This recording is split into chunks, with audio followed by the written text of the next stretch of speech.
Picture it. Sicily, 1922.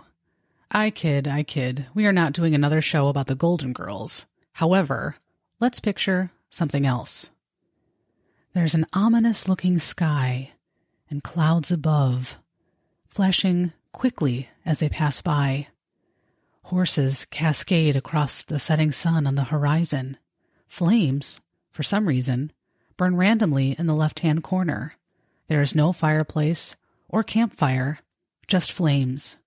A man, who appears to be maybe mid to late 30s, appears.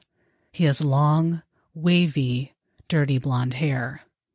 The horses then come back, as do the randomly placed flames. A shot of a large lake at sunset appears. Cut to the horses and flames again. Then our sultry star returns, this time with a knee-length beige suede jacket, his chest hair now exposed through his white-collared, button-down shirt.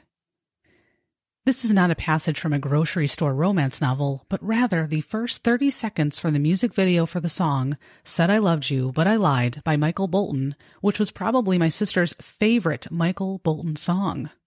I am not quite sure how my sister became such an enthusiastic fan of his, but for some reason she developed quite the obsession with him toward the end of her life.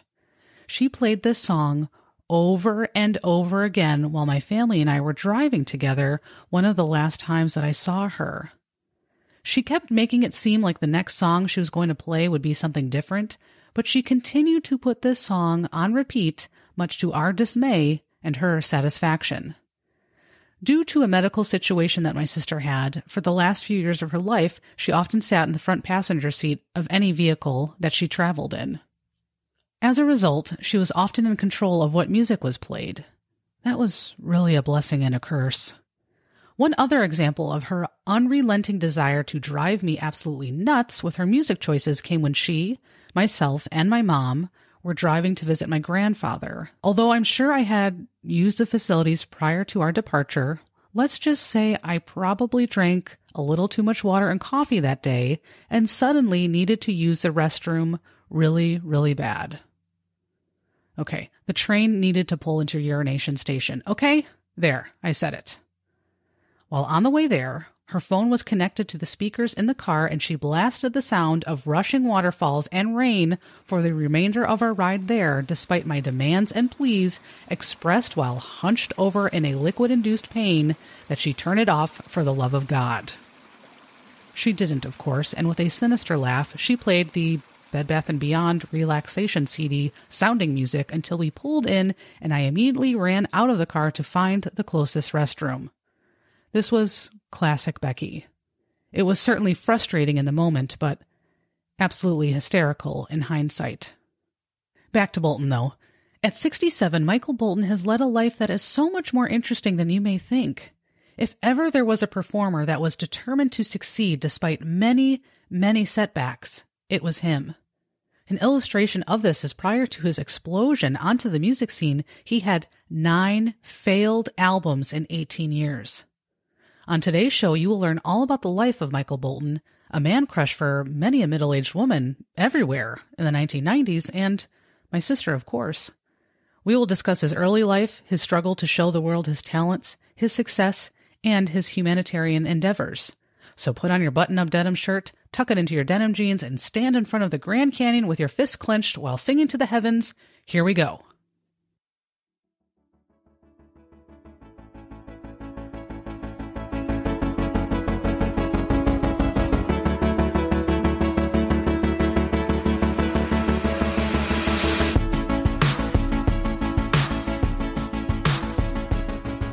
Hello, and thank you so very much for tuning into the Pop Culture Retrospective podcast, a show inspired by and in memory of my big sister Rebecca and her love for all things pop culture, especially the people, places, and things of the 1980s, 1990s, and early 2000s.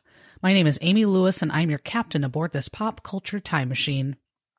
You are tuning into episode number 9, Michael Bolton, one of the most successful musicians of the 1990s who is still going strong and honing his craft as he ages like a fine wine. Although my sister was not middle-aged in the 1990s, she somehow became a huge fan of his towards the end of her life.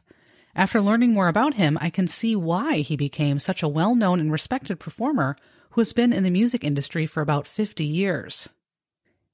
In an article from the Jewish Virtual Library, written by a woman who, it sounds like, has a bit of a crush on him, penned quite the pre-interview romanticized report on Michael Bolton. I imagine many of his diehard fans view him this way. Forgive me as I am incapable of reading the following excerpt in my normal voice, but I have to do so in my sensual narrator voice. I really blame my sister for this, as we both constantly change the tone of our voices depending on the situation. But anyways, the author said, quote, "His soft, kind eyes are as luring as a sky-blue pool on a steamy summer day. You want to jump in. You want to luxuriate in the kindness they extend. But the warning sign soon becomes apparent. Private property. No trespassers allowed. If eyes are supposed to be the windows to the soul, Michael Bolton has drawn the shutters.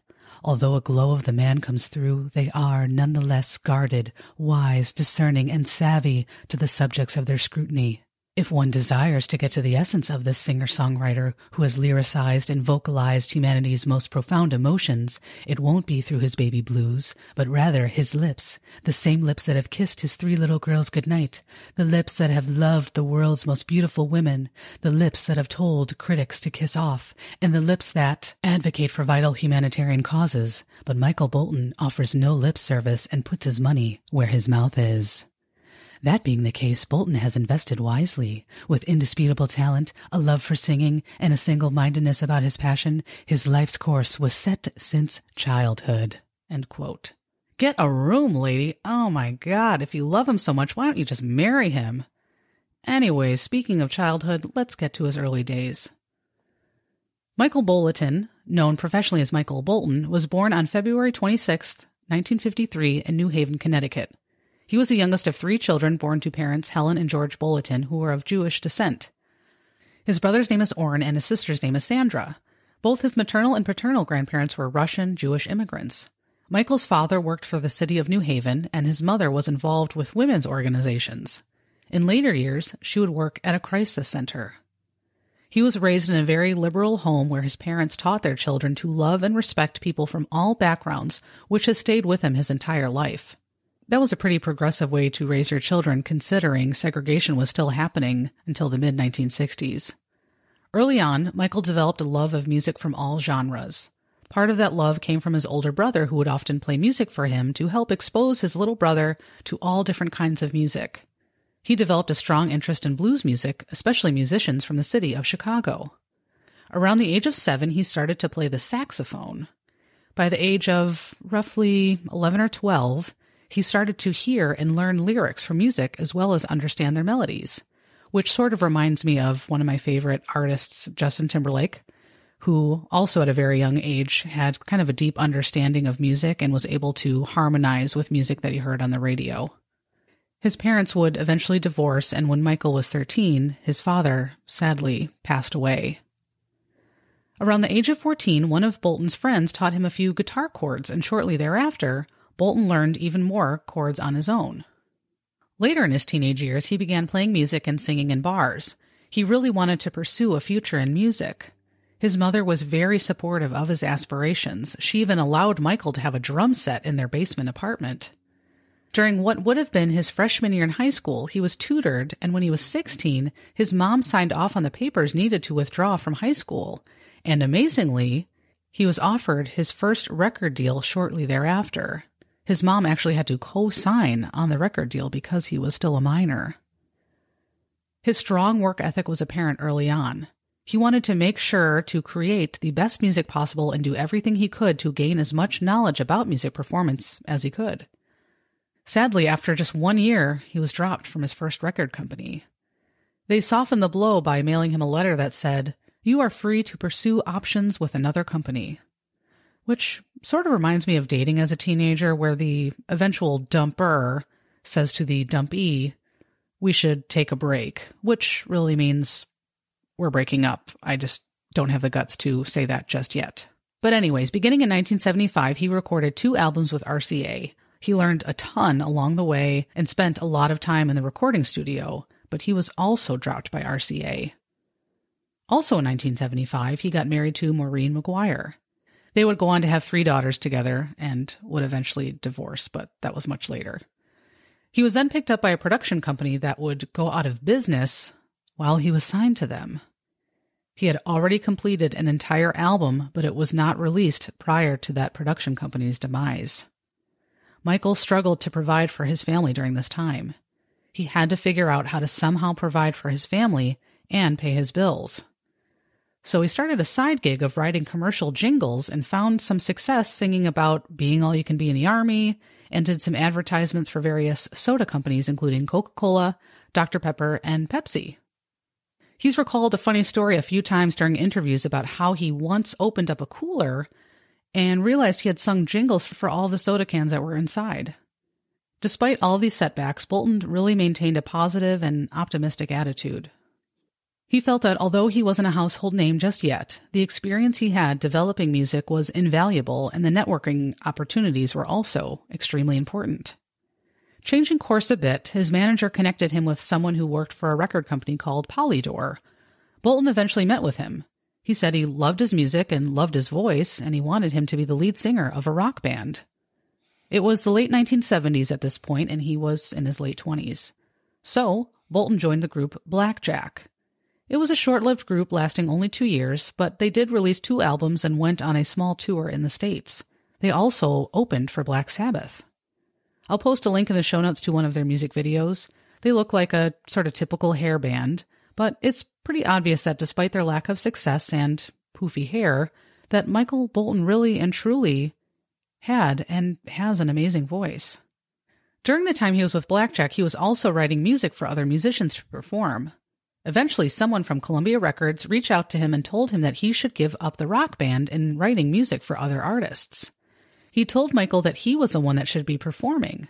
Apparently, secretaries who worked for Columbia Records kept taking home Bolton's demo tapes and let their bosses know how much they loved his voice and ultimately his talent for music. He would go on to release his first album with Columbia Records entitled Michael Bolton, which was released in 1983. This was his first time recording under his stage name Bolton instead of Bulletin. On the album cover, he looks a bit like a male version of Cher, with his wavy black hair and bangs, but it included his signature exposed chest hair, but this time it was flanked by a black leather jacket. This album features songs such as Fool's Game, which is probably the most popular song on the album, as well as a cover of the Supremes' hit song Back in My Arms Again. And a fun fact about this album, guitarist Bruce Kulick from Kiss played on this album. Everybody's Crazy was released in 1985. This album cover again finds Michael Bolton in a leather jacket with a knee-length red button-up shirt, no chest exposure this time, and black leather pants. It wasn't a huge hit, but the song, Everybody's Crazy, was featured in the film Back to School starring Rodney Dangerfield. Reviews of the album were quite mixed, but I think most critics and the public in general all agree that Michael Bolton really has a unique and powerful voice. Bruce Kulick would join him again on this album, playing guitar. The Hunger was released in 1987, and it is viewed as Michael Bolton's breakout album. For once, the album cover does not show him in a low-cut shirt, but rather in a black and white photo of him walking.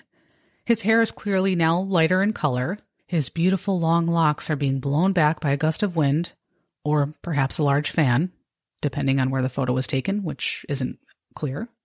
It features the hit ballad That's What Love Is All About. He also did a cover of Otis Redding's hit song Sitting on the Dock of the Bay, which his widow allegedly approved of. This album has sold over 2 million copies. Members of the band Journey played music for this album, and Randy Jackson, who you may remember as one of the original judges from American Idol, played bass on a few songs. Soul Provider was released in 1989. The album spent an incredible amount of time on the Billboard charts, almost 4 years, and it peaked at number 3. Some of the hit songs on this album included Soul Provider, How Can We Be Lovers, and How Am I Supposed to Live Without You? How Am I Supposed to Live Without You is another memorable music video of his, as he spends most of it dressed in a black pantsuit, and the sport coat clearly has shoulder pads sewn in. He also belts out the lyrics while sitting on a wooden bistro chair faced backwards, which really adds to the dramatic emphasis. Sort of reminds me of A.C. Slater in Saved by the Bell. He also had a habit of turning around black banquet-looking chairs every time he went to the Max with Zach and Kelly. But anyways, another successful song that faced some criticism as it was a cover was Georgia on My Mind. Originally, this song was recorded with a musician by the name of Michael Brecker playing saxophone, but his part was eventually cut out, and it was played by none other than jazz icon of the 1990s, Kenny G. And a fun fact about Kenny G, did you know that he is incredibly popular in China?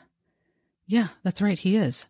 The reason is because one of his songs entitled Going Home is played to signal the end of the business day at various locations throughout the country, including gyms, malls, and train stations. Coincidentally, a recent comment on the video on YouTube said, "The only thing that calms me down at the end of a day of hard work, these magical melodies."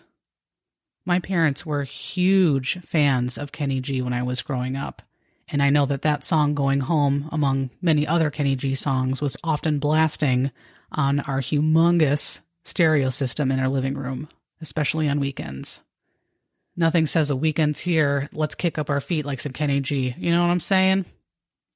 1991 saw the release of Time, Love, and Tenderness and produced a slew of relatively well-known hits including Love is a Wonderful Thing, Missing You Now, Time, Love, and Tenderness, and a cover of Percy Sledge's hit ballad When a Man Loves a Woman.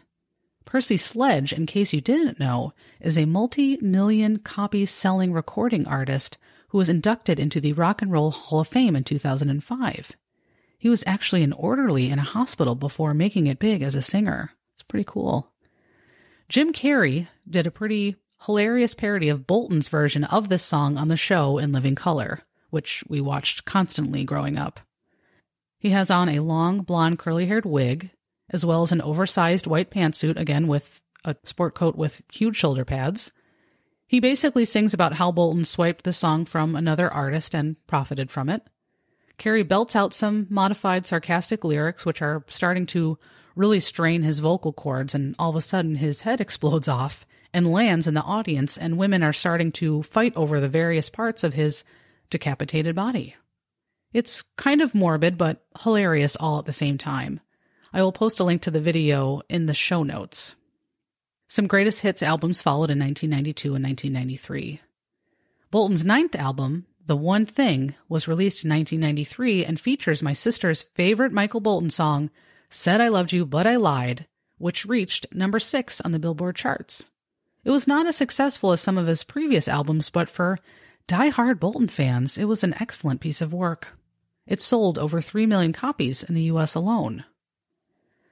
A Christmas album was released in 1996, and All That Matters was released in 1997.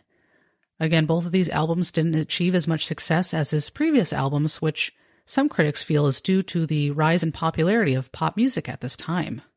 Some of the biggest pop and hip-hop music names around 1997 include Jewel, Backstreet Boys, Puff Daddy, later P. Diddy, Spice Girls, and a few of my personal favorites including Aaliyah, Missy Elliott, 112, and Luscious Jackson. Many other Michael Bolton albums have been released in the 30 years since his major success with Time, Love, and Tenderness, which, by the way, has sold over 10 million copies. There have been some live albums, additional greatest hits albums, a Frank Sinatra covers album, a duets album, and an album with songs from hit movies. His most recent album was released in 2019 and was called A Symphony of Hits, which, as you can imagine, is comprised of Michael Bolton's most memorable songs backed by an orchestra. While doing my research about Michael Bolton, I found out some pretty interesting kind of fun facts about him, and I'll share a few of them here. Michael Bolton actually does an impressive impersonation of Rodney Dangerfield. Apparently they were actually pretty close friends, and Rodney saw him in concert multiple times. He is a vegetarian and has been for over 45 years, which is probably one of the other reasons why my sister loves him so much. He has reportedly said he made the decision to do this to stay healthy and thus maintain his voice. Those beautiful, beautiful pipes. He has written over 100 songs for other musical artists, including but not limited to Jay-Z, Cher, Kanye West, Kiss, and Barbra Streisand. Oprah is one of Michael Bolton's heroes, which that's a very good choice. And at one point, there was a rumor that he wanted to host his own talk show. Bolton has been romantically involved with actress Nicolette Sheridan off and on over the years. They were initially introduced by Kenny G. Wow, good job, Kenny. In 1993, he started the Michael Bolton Charities with the goal of aiding women and children who are the victims of domestic violence or are coping with poverty or street violence. That organization is still active today. He is also the honorary chairman of Prevent Child Abuse America and is the national chairman for This Close for Cancer Research. He has written a book aimed at children called The Secret of the Lost Kingdom with Disney's publisher Hyperion. And I looked at that book because I thought, I'm sure that's out of print. But actually, it is still available. It has really good reviews, and there's only one copy left currently on Amazon. So if you want to read your kids a book by Michael Bolton before they go to bed, get on it, and get on it now. When Michael Bolton was 15 years old, he began studying Buddhism and is interested in learning about various religions while still respecting that he was raised in a kosher household. Michael is actually not the only musician in his family. Apparently, his mother played the piano, and his older brother, Orrin, was really into music like we discussed earlier, but he has actually pursued music as a career as well. And he looks almost exactly like Michael, just a bit older. Racism was not tolerated in Bolton's household growing up. Martin Luther King Jr. was looked at with the utmost respect and was idolized by his family. Later, as an adult, Bolton often took his daughters to the Atlanta-based King Center to learn about civil rights as the girls were growing up. He actually got to meet King's widow, Coretta Scott King, during the 25th anniversary of his passing. He has received the Martin Luther King Jr. Award from the Congress of Racial Equality. Further, he has received a Muhammad Ali Humanitarian Award and the Ellis Island Medal of Honor. Like I mentioned at the top of the show, Michael Bolton had 9 failed albums in 18 years. But he never gave up, and thankfully he didn't, as he would go on to sell over 65 million albums in his many decades-spanning career. He has performed with the likes of B.B. King, Luciano Pavarotti, and Ray Charles. He has 6 grandchildren. Michael Bolton is the name of a character in the cult classic film Office Space, which is one of my favorites. In the movie, the character of Michael Bolton is very frustrated that he has the same name as a musical crooner. He's often asked if they are related or if he likes his music, and he always angrily responds with no. It's one of the funniest parts of the whole movie. The comedy video site funnyordie.com did a remake of some of the infamous Michael Bolton scenes with the actual Michael Bolton reciting all of the famous lines and other classic scenes. It's pretty funny. I'll post a link in the show notes. In 2011, he starred in a digital short on SNL called Jack Sparrow. It has been viewed over 200 million times on YouTube and is hysterical. Essentially, it's a music video about 2 completely different things. Andy Samberg's character and his friends are singing about meeting women in a club and all the different things they can do. And Michael Bolton keeps coming in with a hook completely unrelated to the song. And it's always about movie plots, and oftentimes he's dressed as a character from the movie. It's quite funny. I'll post a link in the show notes. And just as a warning, the lyrics in this video are not very children-friendly, just to put that out there. In 2013, he released a biography called The Soul of It All, My Music, My Life. It has 4.5 stars on Amazon, and they currently only have 1 copy left as of the recording of the show, just like the children's book. Order it now. You'll thank me later. He has his own fragrance line called Time, Love, and Tenderness. It can be found on his website, michaelbolton.com, and can only be shipped in the United States. My deepest apologies to the show's international listeners. And again, I apologize. I have to do my sensual narrator voice because I can't speak in my normal tone. On the website, it is described as capturing the essence of one of Michael's hit albums and songs. Time, Love, and Tenderness is a 3-piece fragrance collection designed to be both delicate and romantic. A soulful fragrance for women. And finally, I think my favorite kind of random Michael Bolton story is in 1993, he played in a charity softball game which aired on TV.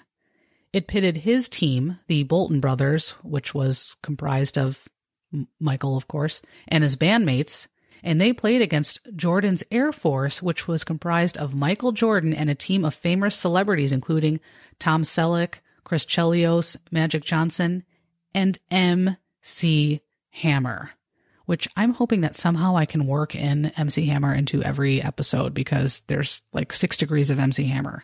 Move over, Kevin Bacon. MC Hammer's the new one. They were coached by the amazingly gifted athlete Bo Jackson. And would you believe it? Michael Jordan's team, again, which had athletes on it, and MC Hammer was a really good baseball player, but Michael Bolton's team won 7-1. Yeah. How you like them apples getting beaten by Michael Bolton? You'd think maybe this horrible loss would have prevented Michael Jordan from going into the profession of baseball. He played on a minor league team for a little bit, but that happened in 1994, and this game happened in 1993. This should have been some indication to Michael Jordan that maybe he should stick with basketball.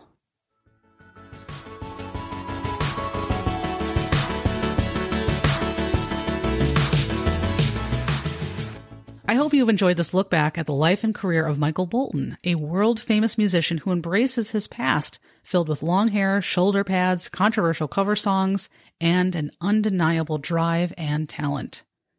Although I would never describe myself as a Bolton buddy, which is allegedly the nickname for superfans, which is not very creative, but I think it's hard to argue that not only does he have a pretty amazing voice, he actually does a lot to try and make the world a better place, which is quite refreshing to hear when the world feels so dark right now at times. I also think he's not given enough credit for all of his songwriting efforts, writing songs both for himself and other musicians. Further, Bolton has been so harshly critiqued throughout his career and poked fun at countless times, but he really doesn't seem to take that to heart. He just keeps moving forward and working hard, and that certainly has paid off. If you are enjoying the Pop Culture Retrospective podcast, please consider subscribing on whichever podcast platform you use. Please also consider rating the show on iTunes or Apple Podcasts. It helps the show out quite a lot. Thank you so very much for tuning in and for your support. Please tell your friends and family about this show. Please feel free to contact me. My email address is popcultureretrospective@gmail.com, or you can tweet me. I'm at popcultureretro. And as of the recording of this show, we are at about 400 downloads of the show. I'm thinking that maybe when the show is released, we will be at the 400 mark. And that's amazing. And it's not about the numbers, but it's just pretty incredible that people are relating to these stories. Thank you so very much. I hope you will join me for my next show, where we will be discussing the fascinating life of RuPaul Andre Charles, known on stage as simply RuPaul. Until then, be kind, be safe, and hold on to your memories.